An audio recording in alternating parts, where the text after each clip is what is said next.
Hi, everybody, and welcome to Stigma-Free Voices, a podcast, a mental health podcast with the Stigma-Free Mental Health Society. If you're listening on Spotify, Facebook Live, anywhere, we are so happy that you're joining us. And also, please share if you see this after. So today, I am super excited to have Jeff with us from Brightn. So do you want to say a quick hello and where you're coming in from? From the cold tundra of Cedar Rapids, Iowa. And I say cold, it's like, it doesn't compare to Saskatchewan, but it's cold. Yeah, it was minus 32 here last week, so I think we probably beat you. We get there with wind chill. We get minus 30, 40 below wind chill, but yeah. You get to a certain point, cold's cold. Yes, here in Canada, it can be cold. All right. So I thought what we would do is I would share your bio. And we'll jump into some questions, learn more about you, a bit about your personal story and the work that you're doing. So does that sound all right? Sounds great. Looking forward to it. Perfect.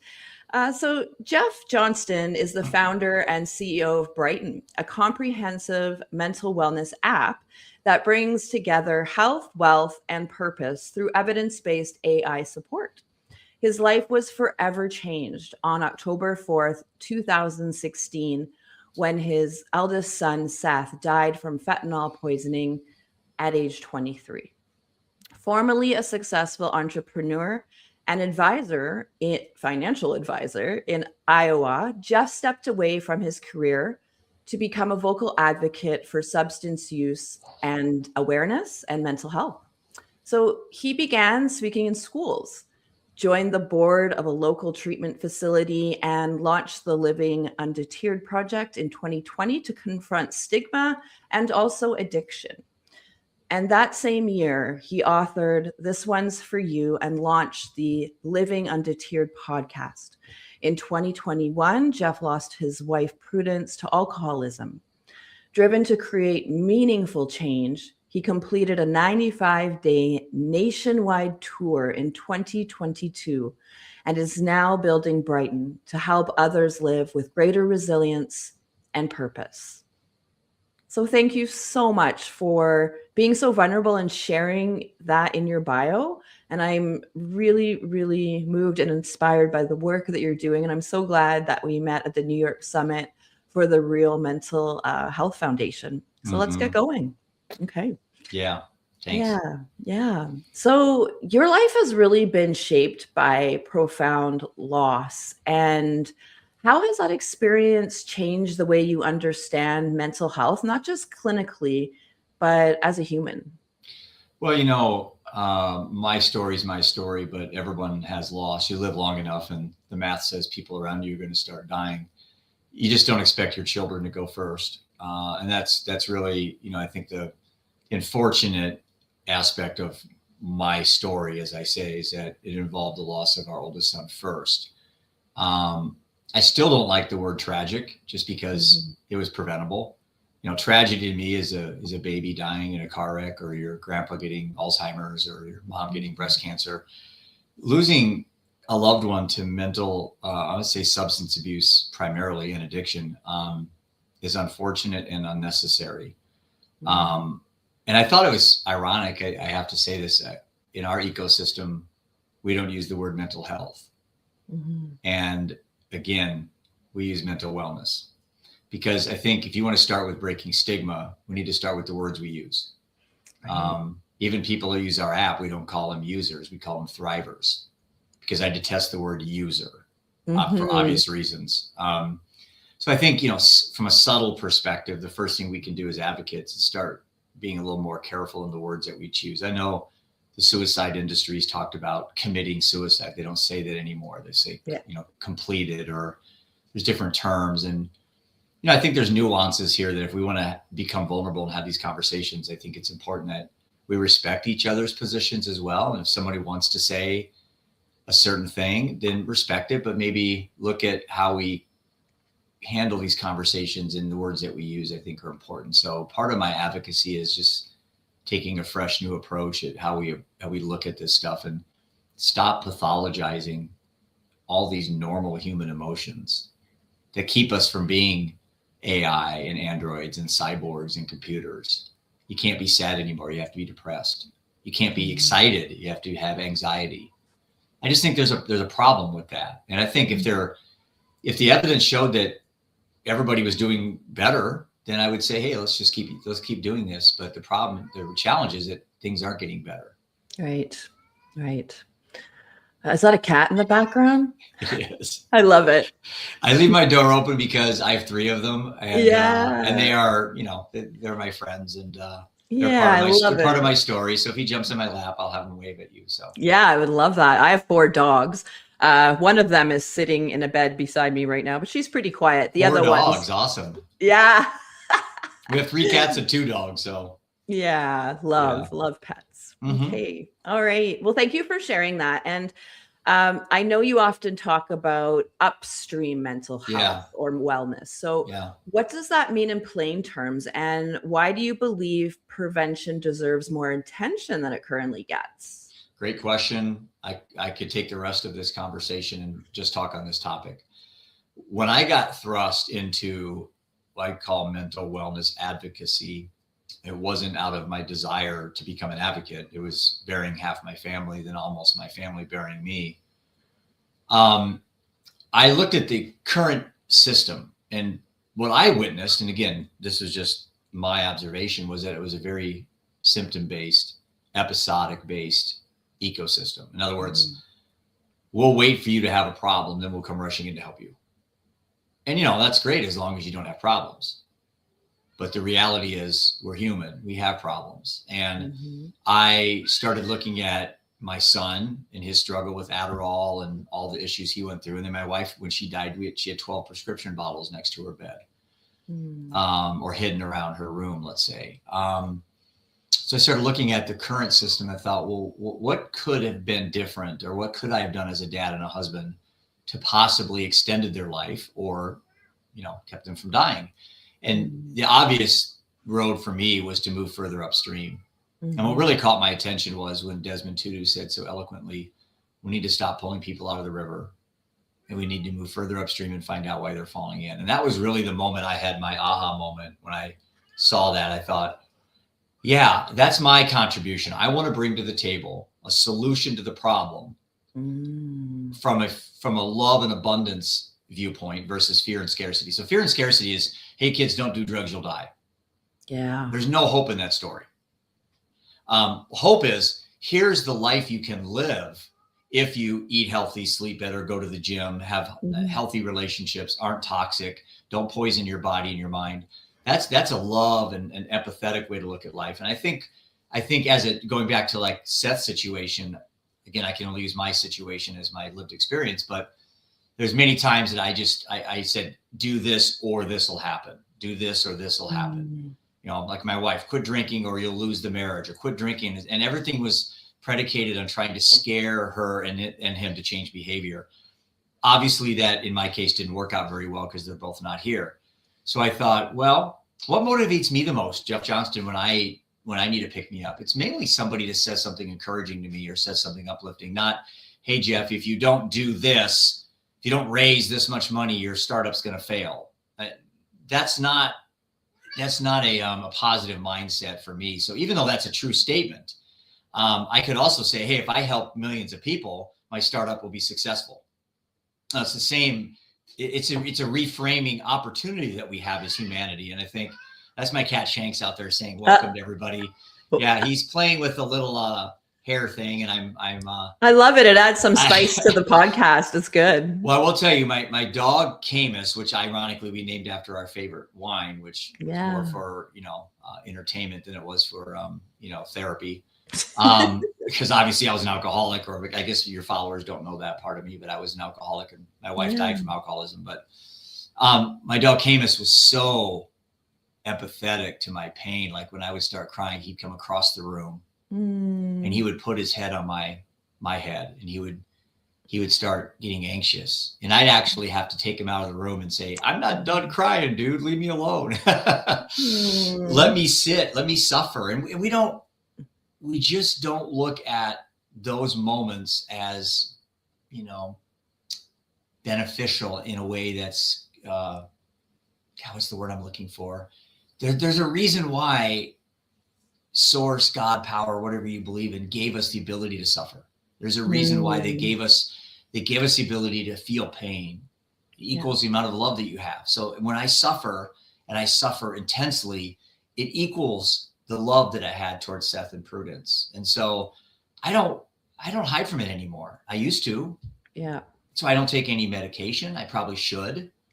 But when I suffer, I want to sit in it. I want to feel it. I had an episode this weekend where I had a 4-hour block of time where it was really hard. I came out of it stronger. And that's the story, is that to get to where you want to be in your life, you're going to have to get through the dark. You're going to have to get through the tough moments. And that's the story, I think, that's unfolding from my story, that people then can use that to help them through whatever they're going through, because not everyone's going to lose a child and a husband or a wife. I get that. But if you don't have any kids and you lose your cat, that's grief. Yeah. Nobody owns the right for the weight of the grief. I mean, grief is grief. Yeah. You know? So I think what's really helped me is being vulnerable as a man, 59-year-old male, to be able to cry in front of other men. Mm-hmm. I don't do it with intent, but I don't stop it either. Yeah. Yeah. Yeah. So many little nuggets of wisdom that I have picked up from other people and books I've read, and my advocacy has got me in front of some just amazing humans that has kept me above ground, to be honest with you. Well, you've been so open about your grief and your anger and forgiveness and growth. And what surprised you most about your own healing journey? That's not linear, that there's no summit to reach. There's no end game. There's no, like, you conquered mental wellness. It's every day you wake up, you sit there in your bed for a few minutes and you get the fog out of your brain. And then you go, okay. And I tell myself every morning, and it sounds terrible, but I say, it's time to go to battle. It's time to go to work. It's time to get up, man. What are you doing? Get up, get going. You know, there's 99.99% of all the humans that have ever lived are dead. You are in rare company, dude. What are you doing sitting in bed feeling sorry for yourself? Right. Now, I don't always do that. Yeah. In front of your podcast, it's noon here. I've got through some tough moments this morning, but I don't every morning get up that way. But I like to think I do. Yeah. But there's something about a sense of urgency that I have inside of me that I didn't have before all this happened in my life.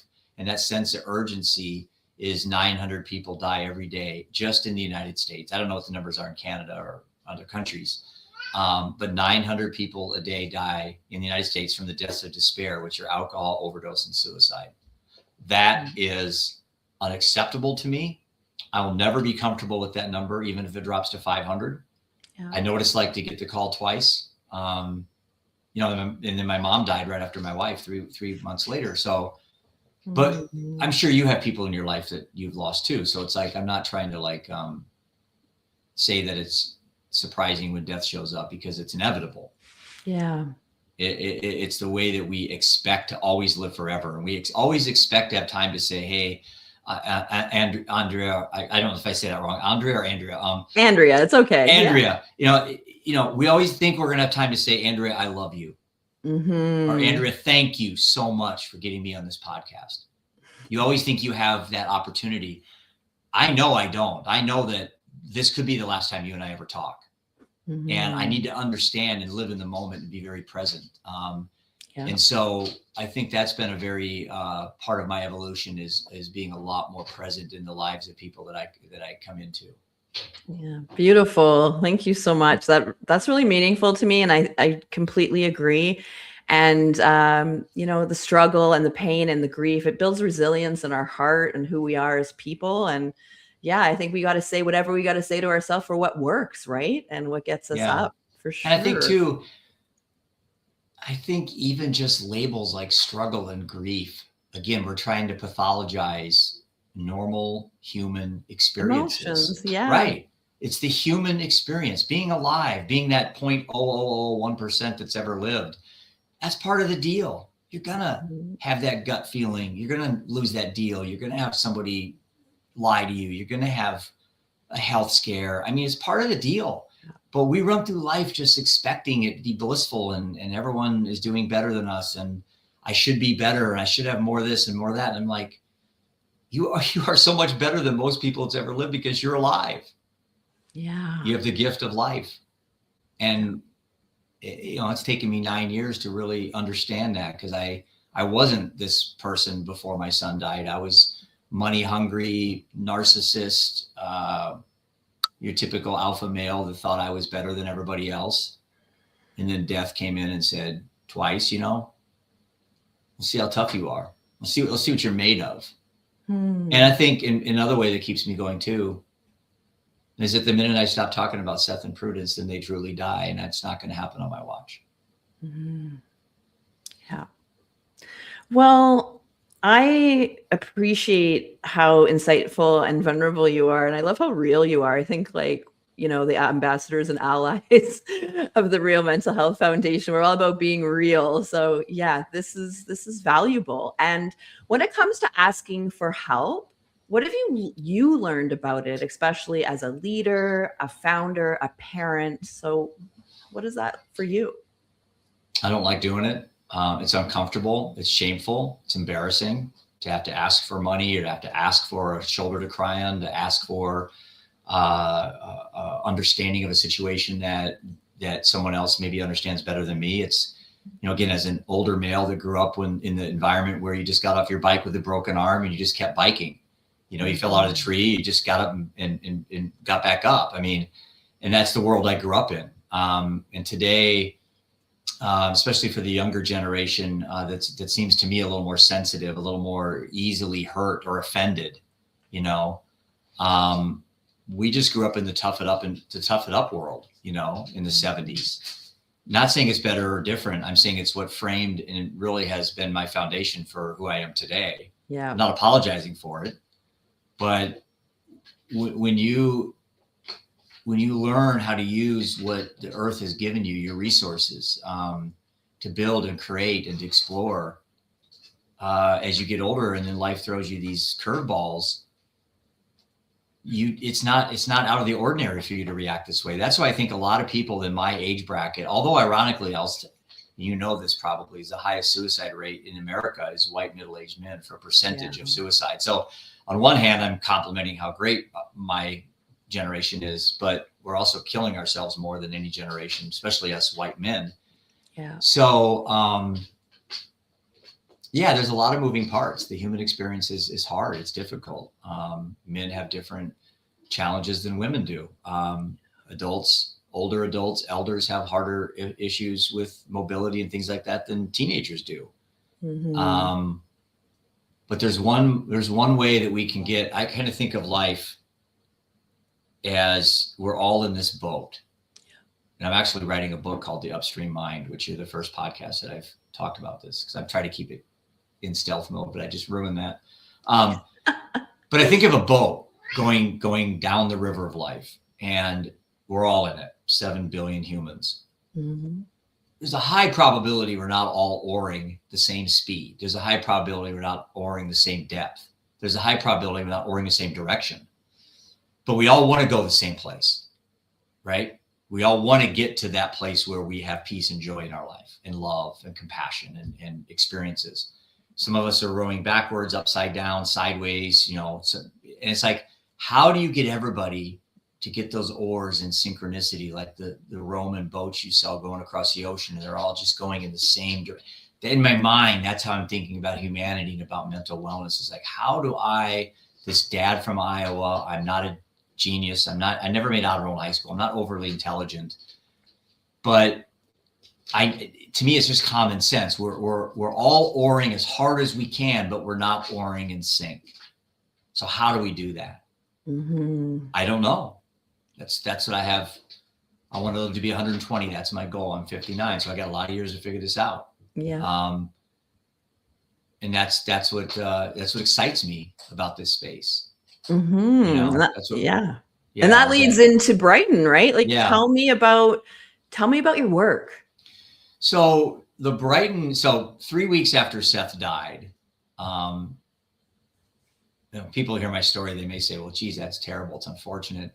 But I'm like, man, but we got the most beautiful gift from the universe that we could have received. And 3 weeks after Seth died, his daughter was born, and she's 9 now. And she was here last weekend, and she's like the love of my life. And her name is Brightn. And I think to myself, of all the names she could have had, you know, no offense to anybody named these names, but she could have been Tina or Diane or Linda. She was Brightn. It's like, what a beautiful name. What a legacy, an obligation now that Grandpa has to live a life of inspired living, lead by example, with intention, and lead with love. And so I built the app from that foundation. Yeah. It's almost killed me. It's almost bankrupted me. It's almost sent me to the nut house. Literally been hospitalized a few times since I started this app. Oh, okay. Oh, yeah. I don't care, Sharon. I gave up caring what people think about me. Yeah, I get you. I know my partner's always, well, don't say that on a podcast because an investor may not want to invest in you. I'm like, well, then that investor was never meant to invest. Exactly. I don't really care. Yeah. We have investors. We've raised $1 million. We've oversubscribed. We have contracts. We have partners, and they all know my story. So I don't really care. Yeah. I'm too old to worry about what people think about me. And so it's like, I already forgot the question. Just about Brightn and this. The technology in AI, right? Oh yeah. Tell me about, like, it's entering into mental health, mental wellness. So you have a choice with AI. It's either going to be a great ally and resource for you, or it's going to be your nail in your coffin. One of the two. I choose on the previous, and I think with younger generation, so a third of the world's population is between 14 and 21. It's the largest generation in human history. It's called Gen Z. And they already replaced boomers in the workplace. And in 10 years, they're replacing millennials and Xers. So there's a tidal wave of young adults coming into owning businesses, being CEOs, being mayors, being presidents, being billionaires. There's the next generation coming, and they're demanding resources available on their fingertips, on their phones. As much as I hate all this stuff at some levels, I realized very quickly that if I wanted to have a sustainable business model, I need to embrace what everyone else is fearing. And so when I see comments about AI cannibalizing therapists and hurting the industry, I'm like, that's the fear and scarcity mindset again. Yeah. I'm looking at all the beautiful things AI has done in my life already at 59, saving me time, researching people before I hook up with them on LinkedIn, preparing presentations, all the things that it's done. Now, can it go AWOL? Are there problems? Absolutely. And there's problems with human therapists as well. There's problems with human relationships, and those aren't going to go away. So I don't think AI is ever going to be perfect. Can it get better? Yeah. And so we embraced AI early on. Our team did, to improve human flourishing at the intersection of 3 pivotal areas of humanity, and that's health, wealth, and purpose. Your relationship on money, your relationship with your body, your body is soul, mind, and then your purpose. Like, it's one thing to look in the mirror and have muscles and post yourself at the gym and all your friends can see how great looking you are. If you don't have something in your heart and your gut, I don't care how much you go to the gym. You can't have it all or nothing. You have to have a little bit of this, a little bit of that. I noticed early on in this space when I got into it that everything was bet on one thing. If you're an alcoholic, you got sober. If you were overweight, you lost weight. And I thought, well, I think we need to do a better job. If I did that, where would I want to invest my time in? What would my human asset classes be? And for me, it was health, wealth, and purpose. So we based the app on AI, engineering, and innovation to improve the relationship you have in those 3 areas: health, wealth, and purpose. That was the thesis that I'm still out to prove. And again, the numbers don't lie. The KPIs, the metrics in our app are almost every statistic is equal or higher to apps in this space. We're having no problems opening up conversations. And that's where we're at. So, like I said, we're a young company. We've only been around 3 years.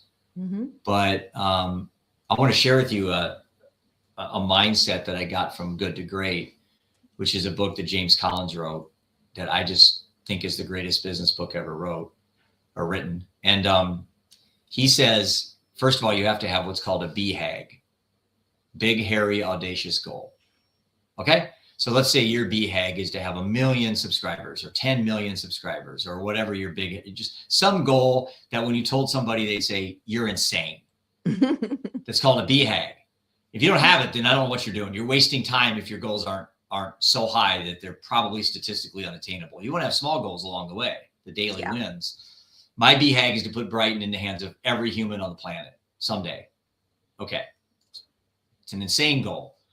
But he said on the way to your BHAG, you're going to encounter 3 people. Those that, and think of yourself and the metaphor he uses, Andrea, is a bus. You're driving a bus, the Brightn bus. In my case, I'm in a boat. I'm the captain of the Brightn boat going down the river. And you're going to meet 3 people. You're going to meet those that are on the boat, that stay on the boat. Those would be your team members, your investors, your partners. Those that are on the boat that need to get off the boat. So get on, get off.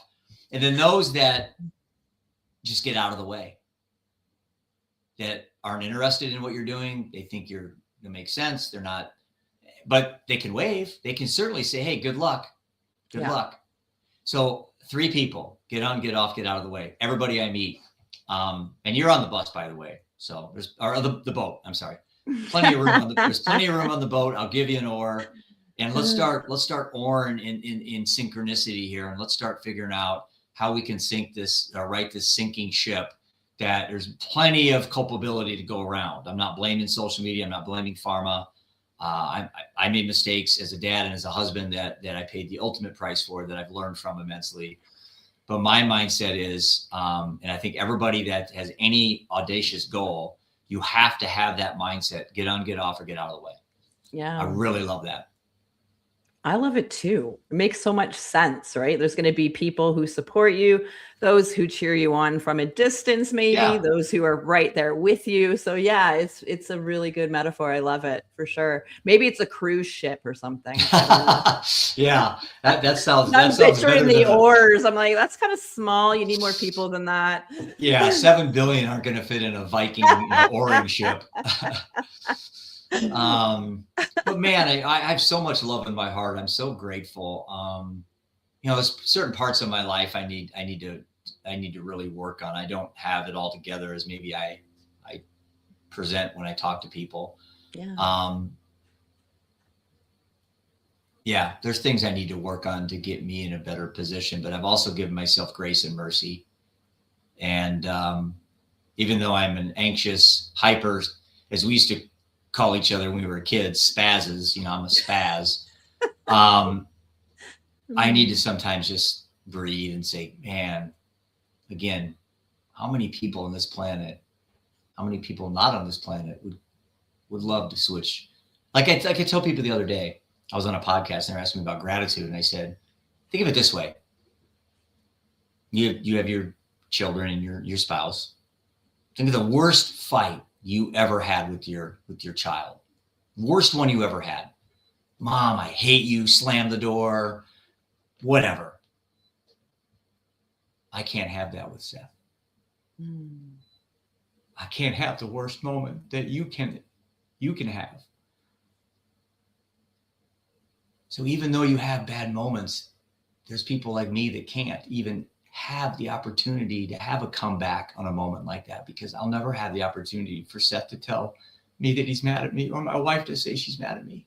There's something poetic in that. I don't know what it is yet, but there's something in there that has humbled me immensely and made me very grateful for moments of suffering and moments of anger and fear and all that. Is like, I get to feel it as much as it sucks. But you know what? 100% of the time, I've survived.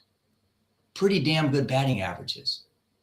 I mean, you get in the Hall of Fame in baseball if you bat, what, 350, 400? I don't know. I'm batting 1,000 on life because I'm still here. Yeah. Pretty good odds. Yeah. And so are you, by the way. Yeah. And anybody listening to this, they're batting 1,000. Yeah. No, so inspiring, meaningful, and yeah, that gratitude piece. That's really interesting. You are on a podcast that really focused on gratitude. I'd love to hear, where is that? Well, there's actually a documentary coming out Oh, wow. 8-time Emmy Award winner, Deborah Gonchner-Vinnick is a good friend of mine, and she is doing a documentary on gratitude. She's won 8 Emmys. I had her here a couple months ago to do a showing of women in the opioid epidemic for select friends of mine here in Cedar Rapids. And then while she was here, she interviewed me for half a day to be a part of her new documentary coming out on gratitude. So I'm really excited to share some of this. And more importantly, I'm just excited and honored to still talk about Seth and Prudence.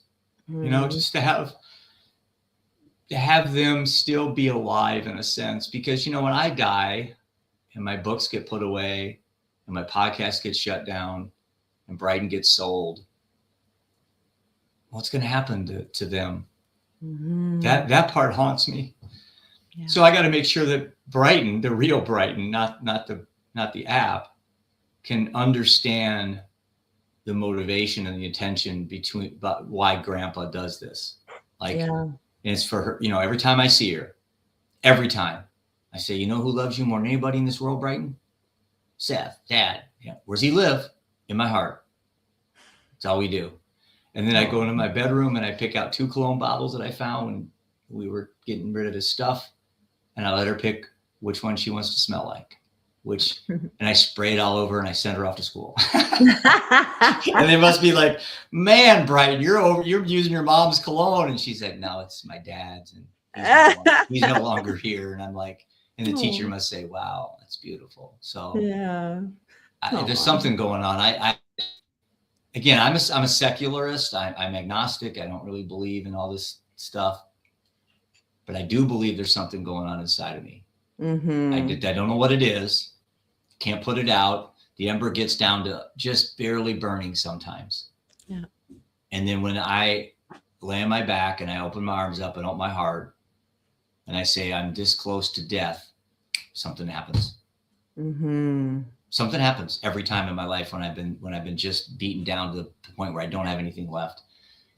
What does that mean? I don't know. Maybe your listeners that are smarter than me can tell me what this means. I don't know.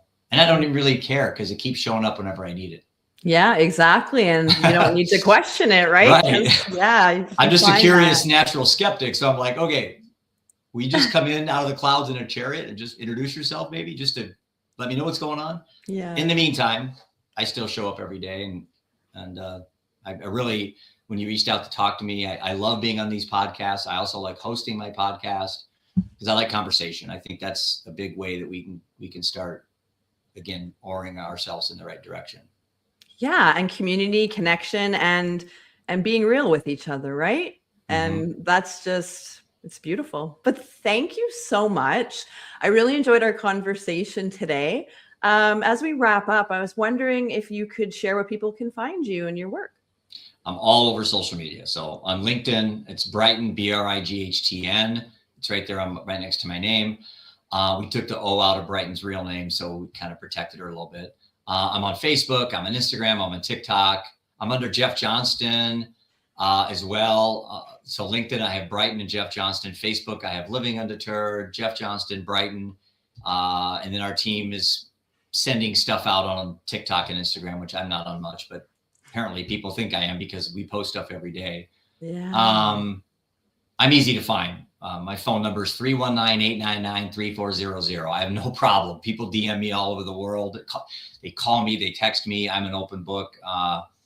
And I'm grateful to have the 23 years to be Seth's dad and to have the 21 years to be Prudence's husband is an honor that I will carry with me the rest of my life. Well, thank you so much. And don't stop sharing your story ever, because you just made my day so much more better and inspirational. So I appreciate that. I appreciate you. And thank you. Stay on the line. I'd like to chat with you after the podcast. And just want to say a great thank you, Jeff. And yeah, do you have any last words? I have a quote that are my marching orders, and I think it applies to everybody listening. Purpose becomes passion when it gets personal. Make it personal. Love. Excellent. Such a good note to end the podcast. And thank you, everybody. Once again, Stigma-Free Voices from the Stigma-Free Mental Health Society. Do check out our website, our socials, and especially our podcast on Spotify. Please share. So this was Jeff Johnston from Brightn. And yeah, have a beautiful day, everybody. We so appreciate you. And let's create awareness, understanding, and the acceptance of ourselves and others. Thank you very much and have a great day. Thank you.